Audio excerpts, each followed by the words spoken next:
rumor that really gets to me, given my past with chronic disordered eating, and it unfortunately seems to be gaining more and more traction as the excuses people use to justify their shitty food choices are slowly but surely eliminated by science, reason, and reality. So now, even though veganism has been proven healthy, environmentally superior, and ethically sound, it's just another eating disorder. It's orthorexia. It's sad. We will pick up from last video's conversation that was sparked from the Food Psych podcast, on which I have heard several condescending remarks about veganism and vegetarianism being used to perpetuate or excuse eating disorders. On this podcast, we learned that caloric restriction, generally recommended for weight loss, essentially guarantees failure and additional weight gain. And sometimes an eating disorder. I certainly know that was the progression for me, twice. Okay, 3 times. So what is the natural conclusion from realizing that 99.9% of dietary advice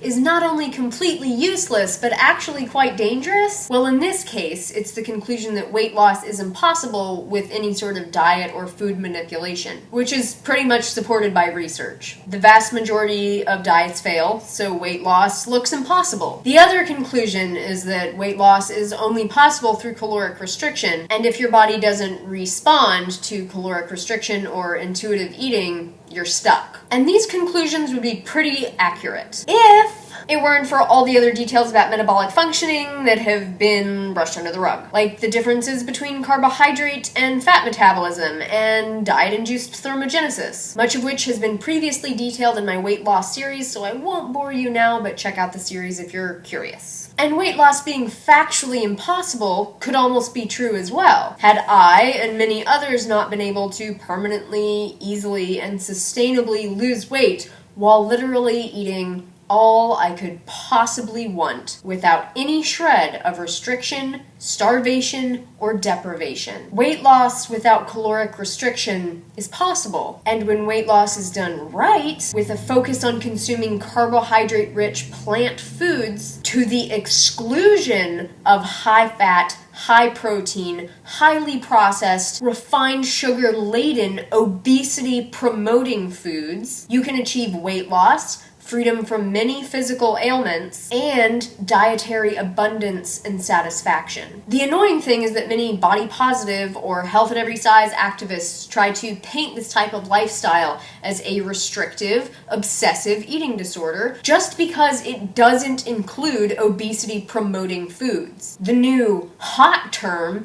is orthorexia, and it's a blanket term that can be applied to virtually anyone that gives a shit about their health, or realizes that the majority of the foods available at the supermarket aren't fit for human consumption. That's not a crazy or unreasonable conclusion given the facts of the matter. Like I'm somehow living less of a life because I don't eat chocolate cake and bacon donuts for breakfast in the morning, though I have been known to eat ice cream. To me, that's like telling a woman that she's not living as full of a life because she doesn't choose to go shopping every day, or because she chooses not to have unprotected sex with random strangers, or because she forces herself to show up to work every day. Sure, you can make those choices and live with the consequences. You can live your life deep in credit card debt with potential latent chlamydia or without an adequate income. But to imply that living with more structure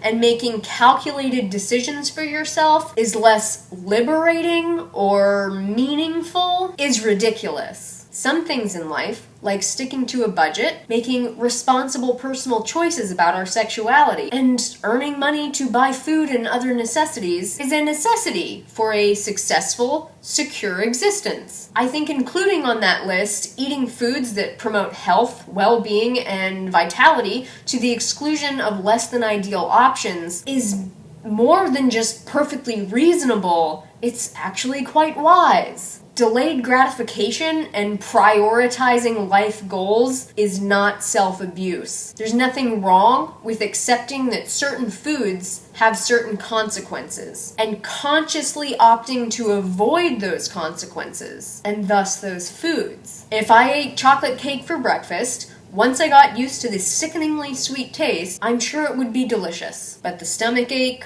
blood sugar rush, crash, subsequent brain fog, acne breakout, constipation, and eventual weight gain would all detract from my quality of life. As is now, I eat a big, nutritious, delicious breakfast of fruits and whole grains. I enjoy every single bite, and I feel energetic, positive, and satiated until lunch. My great food choices allow me to live my life fully. They allow me to be in love with my life, in love with the way my body feels, and that is the furthest thing away from restriction that I can imagine. And no matter how many times I say it, people who don't want to believe me won't, but I'll say it anyway. This is the most freedom and satisfaction I have ever experienced around food. This is by far the best my health has ever been. Some people choose not to believe my testimony so they can continue to excuse their own less than ideal choices and excuse their apathy about our crumbling environment and the horrific ways that animals are treated and killed as they're processed for food. Pretending that you're avoiding an eating disorder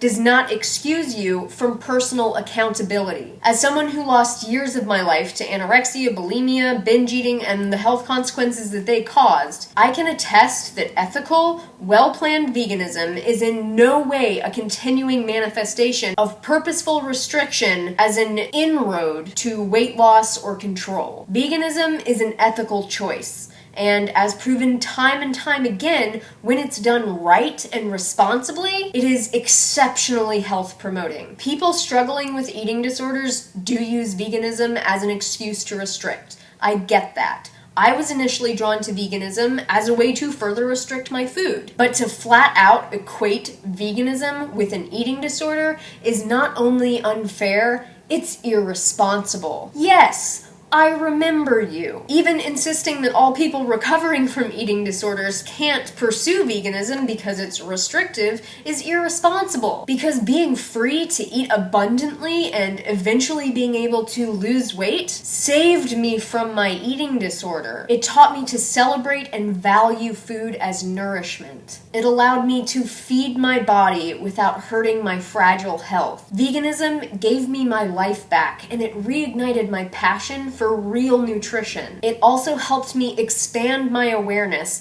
outside of my own self-absorbed head. I had been stuck in my own little eating disorder world for years, but learning about the horribly destructive and widespread consequences of my choices helped snap me out of that thinking. It got me thinking about the bigger picture.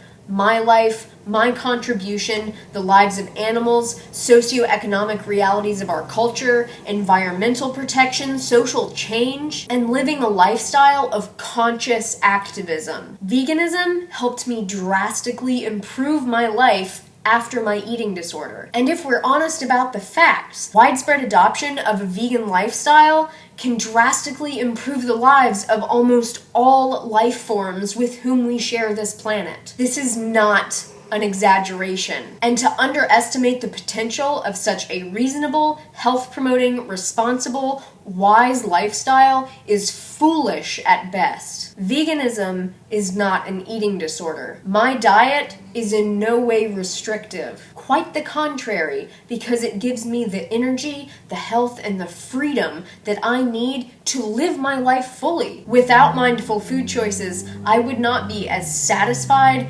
healthy, or capable as I am today. Thank you for watching. Please take a moment to rate, subscribe below, and you know I love your feedback in the comments. I would love to hear about your thoughts and experiences with veganism, body positivity, and where you think the middle road is. As always, until next time, make really great choices for yourself and take really, really good care.